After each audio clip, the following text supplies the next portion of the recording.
दोस्तों नमस्कार। आज कुछ इंफॉर्मेशन के साथ हम लोग हैं। दो तीन इंफॉर्मेशन जो शेयर करना चाहता हूँ आप लोगों के साथ। तो देखते हैं फर्स्ट इंस्ट्रक्शन जो है बोर्ड ने इशू किया है ना। फर्स्ट इंस्ट्रक्शन आपका बोर्ड ने इशू किया है और ये 26 अगस्त का है ना। जब आपको फॉर्म फिल करने का डेट खत्म हो गया उसके बाद क्या होगा और क्या आपके लिए एडिट करने का कोई ऑप्शन है ना। एडिट करने का कोई ऑप्शन है या जिनका फॉर्म जो है कुछ फिल करते समय कुछ गलत तरीके से भरा गया था या कुछ उसमें प्रॉब्लम था जो अभी भी है। तो उसके लिए क्या ऑप्शन है, उसके लिए एक ऑप्शन है।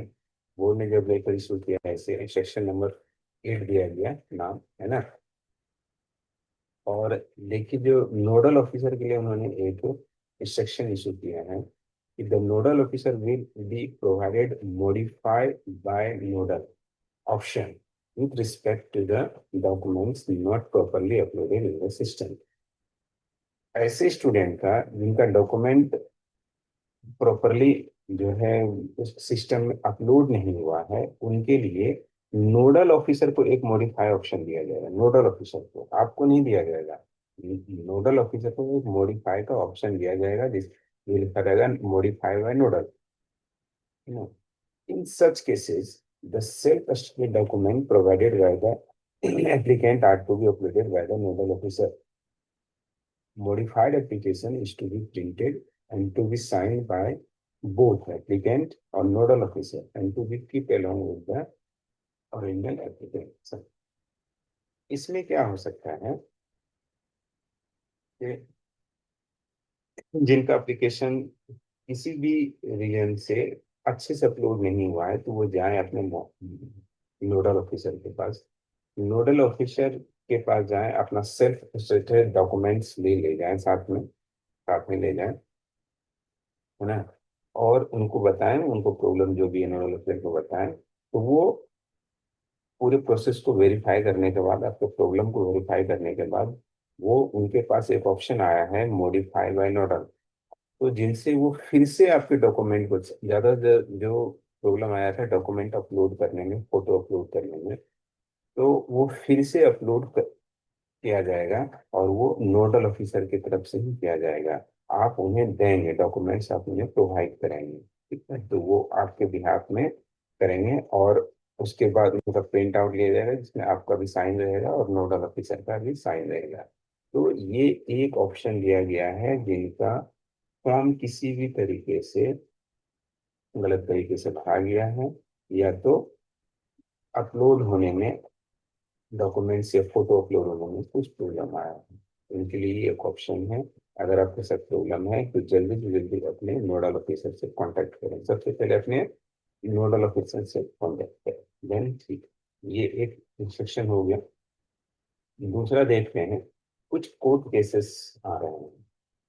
इस एग्जाम से रिलेटेड कुछ कोर्ट केसेस आ रहे हैं, लेकिन कोर्ट केसेस इस एग्जाम को स्टे करने के लिए नहीं है।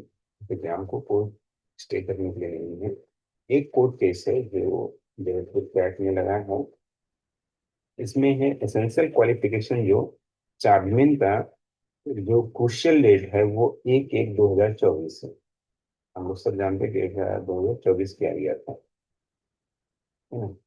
इस डेट को चैलेंज किया गया है, इस डेट को चैलेंज किया गया है कि ये डेट 1/1/2024 नहीं होना चाहिए। डेट वो होना चाहिए जो फॉर्म फिलिंग का लास्ट डेट होता है, जो जनरली सभी एग्जामों में होता है ना, एग्जाम में होता है। लेकिन यहाँ पर क्यों नहीं है, उसके रीजन है ना, उसके रीजन है। लेकिन इस डेट को चैलेंज किया गया है और कैट ने, ऑनरेबल कोर्ट कैट ने इस चैलेंज को एक्सेप्ट कर लिया है और एक अंतरिम रिलीफ दे दिया है, एक अंतरिम रिलीफ दिया है।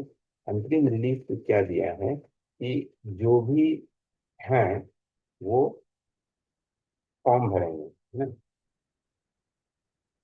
अंतरिम रिलीफ दिया है We direct the respondent to accept online application in hard copy of application and to allow all the applicants to appear in the written examination provisionally.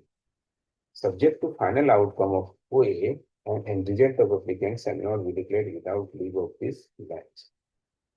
तो उन्होंने बोर्ड को डायरेक्शन दिया है कि आप इन सारे इम्प्लॉय का फॉर्म फिलअप करें, ऑनलाइन लें और हार्ड कॉपी भी लें, जो जिनकी एलिजिबिलिटी 1/1/2024 के बाद हुई है, उनका भी लें आप, उनका भी लें अभी, लेकिन प्रोविजनली लें, और प्रोविजनली उनको एग्जाम में आप अपियर भी होने दें, है ना, एग्जाम में अपियर भी होने दें, और लेकिन इनके रिजल्ट को आप रोक कर रखें, इनके रिजल्ट को आप रोक कर रखेंगे जब तक कि इस ओए का जो ये पूरा केस है इनका फैसला ना आ जाए, लेके नहीं आ जाए, जब तक डिसीजन नहीं आ जाए आप नहीं करेंगे, लेकिन आपको पूरा प्रोसेस आप करते रहें।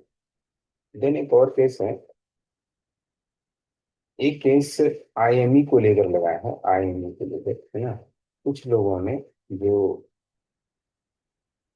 अपना डिप्लोमा डिग्री लिया है मैकेनिकल से, वो और भी किसी ट्रेड से हो सकता है, तो आईएमई से लिया गया है ना, तो इनको भी चैलेंज किया गया है कि फैक्ट्रियों में, कुछ फैक्ट्रियों में आईएमई, कुछ फैक्ट्री में बोर्ड ने एक इंस्ट्रक्शन इशू किया था, तो उसी में लिखा था कि आईएमई वाले वैलिड नहीं होंगे, तो उनको चैलेंज किया गया है, और इनमें बहुत सारे कोर्ट केसेस का बात किया गया है, court cases IME versus state of Punjab किया गया है, और 2013 तक का सुप्रीम कोर्ट ने वैलिड भी किया था, तो इनको लेकर चैलेंज किया गया है, और उनके चैलेंज को भी एक्सेप्ट कर दिया गया है, उनके चैलेंज को भी एक्सेप्ट कर दिया गया, एग्जाम के प्रोसेस पे किसी भी प्रकार का स्टे लगाया गया है, बस उन्हें कहा गया है कि इनको भी, इन्हें भी, इनका भी फॉर्म एक्सेप्ट किया जाए, इनका भी फॉर्म एक्सेप्ट किया जाए। As a entry measure, I directed the respondent to accept the application of the applicant for participating examination and allow him to appear provisionally for the post in question. Provisionally इनका भी online या hard copy जिस तरीके से भी हो, इनका accept किया जाएगा और उन्हें फॉर्म फिलअप करने दिया जाएगा, एग्जाम प्रोसेस में भाग लेने दिया जाएगा, इनके रिजल्ट को भी एक सील कवर में रखा जाएगा, बाद में इनके, है ना, जो भी आउटकम होता है उसके बेस पर इनका होगा, लेकिन प्रोसेस किसी भी तरह से हेल्ड अप नहीं होगा, जो शेड्यूल चल रहा है एग्जाम प्रोसेस सब होगा। तो अब क्या हो सकता है कि इसके अगेंस्ट में बोर्ड एक न्यू डेट इशू करे आपको, हो सकता है इन सारे कैटेगरी के फॉर्म को फिलअप करने के लिए जो आईएमई से आ रहे हैं, या जिनका एक 2024 के बाद का जो डिग्री है, क्वालिफिकेशन है, तो उनके बेस पे क्या आ सकता है कि एक न्यू डेट फॉर्म फिलअप करने के लिए आ सकता है, इट मे बी पॉसिबल। तो 3 तरह के इंस्ट्रक्शन हो गए। फर्स्ट, अगर किसी का कुछ प्रॉब्लम हो रहा है तो आप जाइए, जाके अपने नोडल ऑफिसर को जाइए और बताइए, हार्ड कॉपी लेके जाइए, है ना, अपने डॉक्यूमेंट ले जाइए। देन सेकेंड है कि जो भी एक है कि 2024 के बाद वाले हैं जिनको टेक्निकल डिग्री प्राप्त हुआ है, और या तो जो 2 साल का एक्सपीरियंस है वो पूरा कर रहे हैं, एक एक 2024 के बाद, तो वो भी फॉर्म फिलअप कर सकते हैं। इनके लिए इंस्ट्रक्शन बाद बोर्ड अभी इशू करेगा, है ना, उसके लिए इंस्ट्रक्शन अभी बोर्ड इशू करेगा। तीसरा ये है कि जो आईएमई से जिन्होंने किया है उनको भी फॉर्म फिलअप करने दिया जाएगा कोर्ट के अनुसार, इनके लिए भी इंस्ट्रक्शन बोर्ड इशू करेगा। Okay, thank you.